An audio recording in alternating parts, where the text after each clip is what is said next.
The whisper of hidden pages.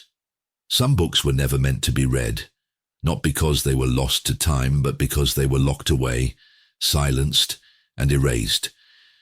Tonight, we step into the shadows of the forbidden library, where truth was chained and lies wore the crown. The veil of the Vatican. For centuries, the Vatican has been more than a palace of worship. Beneath its polished surface lies a labyrinth of silence, a vault of manuscripts stretching for miles, holding texts the world was told to forget. Some call it the greatest library on earth, others a prison for dangerous truth. Why silence certain books? Why would sacred authorities hide gospels, histories, and philosophies? The answer is both simple and unsettling: power. A book is more than ink and parchment. It is a weapon. In its words lie questions that can fracture empires, doubts that can unseat kings, and revelations that can loosen the church's grip on souls. To silence a book was to silence rebellion. The first flames. The practice began early. In the 2nd and 3rd centuries, gospels that painted Jesus in unfamiliar light were branded as dangerous. Manuscripts that whispered of Sophia, divine wisdom in feminine form, were marked as heresy. Texts of ancient mystics who spoke of inner resurrection were condemned. Some were burned publicly, others locked away. Yet fire never erases completely. The whisper of the hidden library. Whispers grew across Europe and the Near East, of monks who defied their masters, hiding copies of forbidden gospels in caves, desert jars, or even burial chambers. To them, these words were not dangerous lies, but sparks of a greater truth, and sparks, once hidden, can smolder for centuries. A world built on what was erased. Imagine the world we live in today, the scriptures, the doctrines, the very image of heaven and hell, all shaped not only by what was preserved, but by what was erased. The forbidden library is not simply a chamber of dust.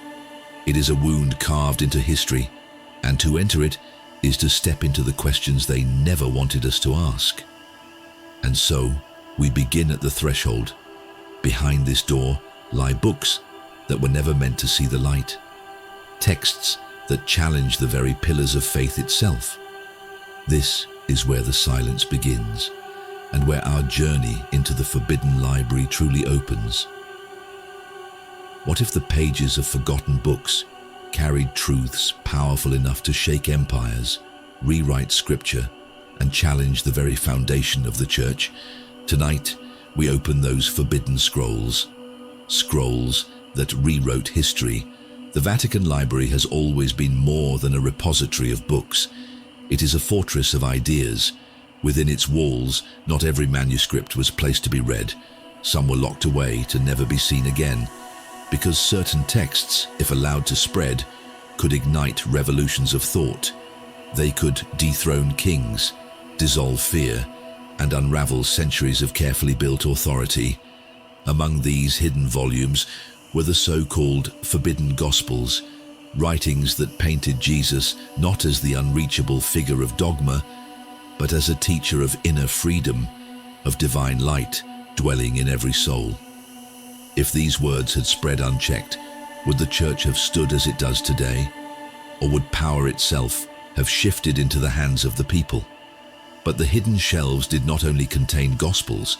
There were works of philosophy, hermetic writings from Alexandria, mystical commentaries on the stars, treatises that whispered that the cosmos itself was a living text. And there were maps, maps of thought, maps of land, maps of heaven, each one dangerous in its own way, each one telling a story of a world larger than the official doctrine allowed.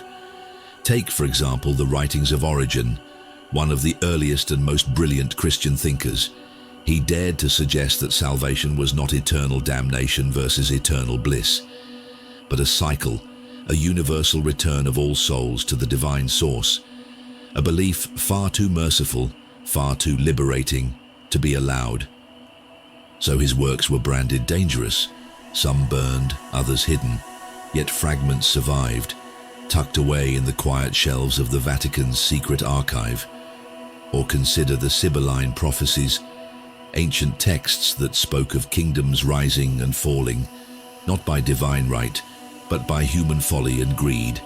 They warned rulers not to mistake themselves for gods. Is it any wonder they were chained in silence, their pages gathering dust beneath Vatican stone? These were not just books, they were weapons, weapons of thought, capable of dethroning emperors, dissolving fear, and awakening the people. Imagine what would happen if they were read aloud today. The forbidden shelves contained even stranger treasures, books said to contain the secrets of alchemy, of transmutation, not only of metals, but of the soul. The Emerald Tablet of Hermes, the Corpus Hermeticum, texts whispering, as above, so below. To the medieval mind, these writings were heresy, sorcery, rebellion, yet to the seeker, they were keys to a universe alive with divine correspondence. And then there were the maps. Yes, maps, not of treasure, but of places forbidden. Legends speak of charts that traced routes to lands untouched, or to the gates of Eden itself. Some claimed they led to tombs of ancient kings, where secrets of the afterlife were buried. Others whispered they pointed to realms beyond the earthly, invisible kingdoms of angels and archons. Such texts were more than curiosities. They were possibilities. Possibilities too dangerous to allow ordinary hands to hold. The Church feared not only heresy, but imagination. For imagination, when awakened, can build worlds, destroy empires, and rewrite history itself. So these books were hidden, not destroyed entirely, but buried in silence, locked away, waiting for centuries, as though the knowledge itself was alive, watching, waiting for the day when seekers would return to open them once more. And the question is, if these books still whisper within the Vatican vaults, what secrets have not yet seen the light of day? The web of censorship. What if the books locked away were not merely dangerous, but keys to entire worlds of forbidden knowledge, mathematics that bent the stars, medicine that healed beyond reason, and scriptures that spoke of gods no church could tame? The Vatican's power was never built on the Bible alone. It was built on control.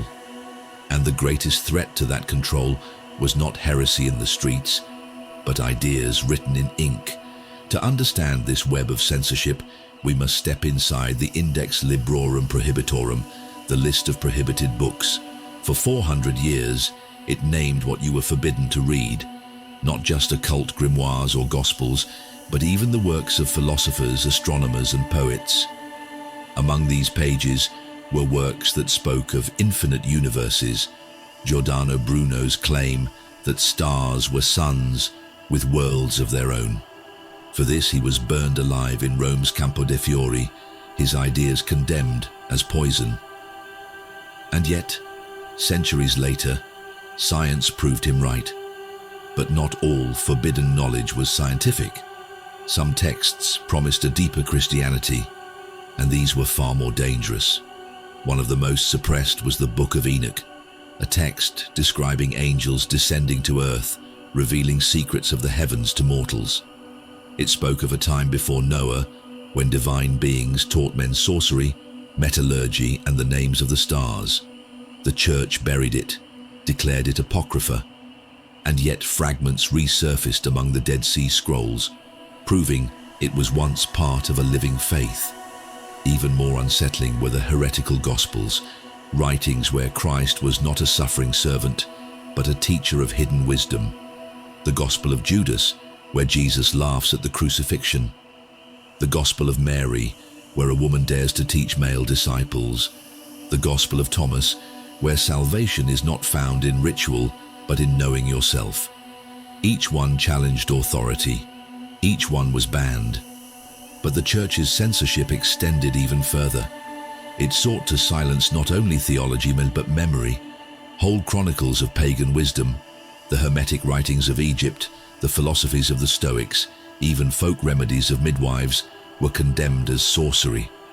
By branding them demonic, the Church erased generations of knowledge about the body, the stars, and the earth itself. Imagine what was lost: cures for disease, maps of the heavens, words that could have united faith and science, spirit and matter. But not all was destroyed, because in the shadows some refused to forget. The web of censorship was never perfect. For every book burned in Rome, another was hidden in a monastery. For every voice silenced, another whispered the words in secret.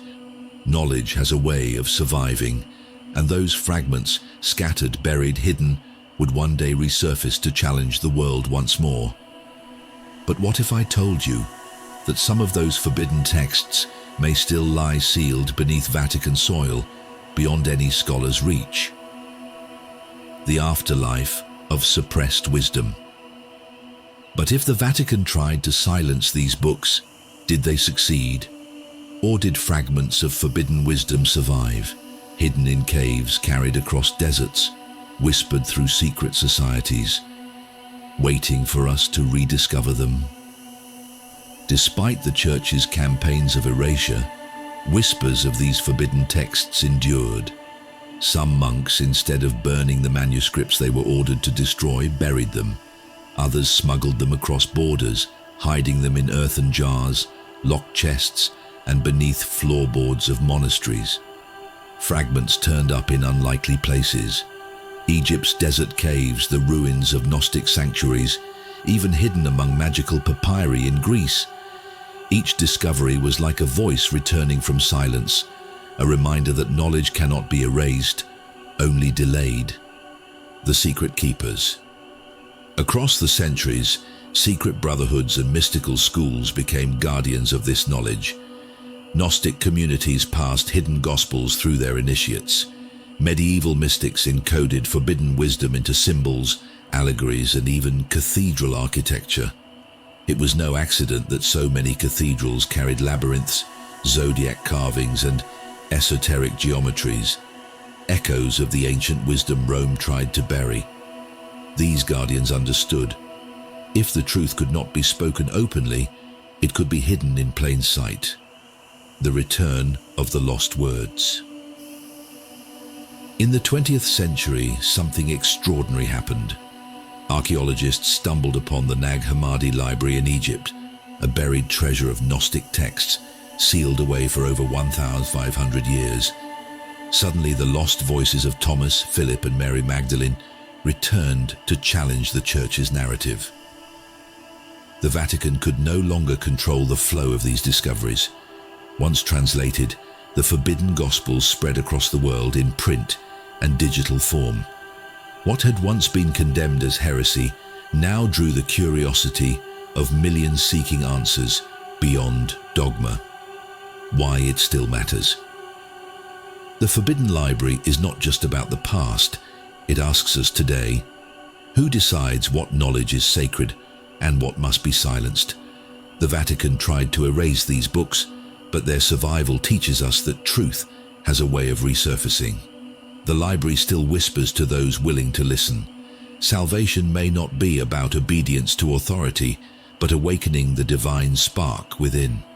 Perhaps that is why these texts were feared, because they empowered the seeker to look inward rather than upward. The last chamber of silence. What if I told you that some of these forbidden books were never destroyed, only hidden? That even today, whispers suggest they lie deep beneath the Vatican, sealed in vaults where almost no human eyes are permitted to look. The question is, why? What secret could be so dangerous that it must remain in eternal silence? The myth of the Vatican's secret archives. The Vatican holds one of the most mysterious archives in the world. Not a library in the public sense, but a vast underground vault stretching miles beneath Rome. Locked away, hundreds of thousands of documents spanning over 1,000 years. Only a fraction is accessible, and even scholars must request permission to see carefully selected pieces. Heavy, cinematic, carrying the tension of secrecy. This is not just history's storage room. It is a fortress of silence, a labyrinth of knowledge guarded by time, power, and fear. Books said to be buried. Their accounts claim lost gospels, banned heretical writings, mystical manuals of magic and alchemy sit here, locked away. Rumors of the Book of Enoch's missing chapters, the Acts of Pilate, suppressed versions of Christ's trial. Even treatises on astronomy and forbidden science by Galileo, Copernicus and others once censored by the Church. If true, then this is not simply a library. It is the tomb of every voice that dared to defy the official story. The motive behind the silence. Why would the Church suppress knowledge? Because knowledge is power, and unfiltered truths might weaken centralized authority. The forbidden books often present a Jesus who laughs at death, a cosmos where humans are divine sparks, and a creation story that challenges Genesis itself. If revealed too early, these ideas might have shattered not just the Church, but entire civilizations built upon it. To guard the flock, they silenced the shepherd's other words, echoes of resistance.